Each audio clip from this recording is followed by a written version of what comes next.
જય માતાજી મિત્રો, જોઈ શકો છો 52 ગજની ધ્વજા ફરકતી.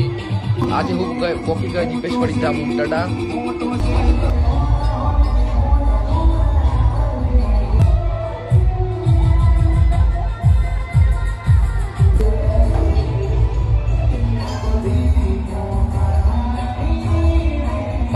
ધ્વજા ફરક તમે જોઈ શકો છો મિત્રો, કેટલી મોટી છે. જય માતાજી, જય દીપેશ્વરીમાં.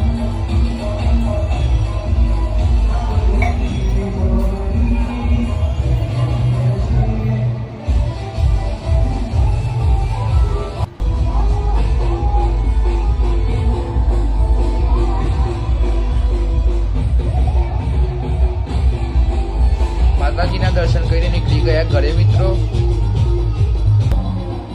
થોડું કરી લીધું ઠંડુ, હવે જઈએ ઘેર. જય માતાજી.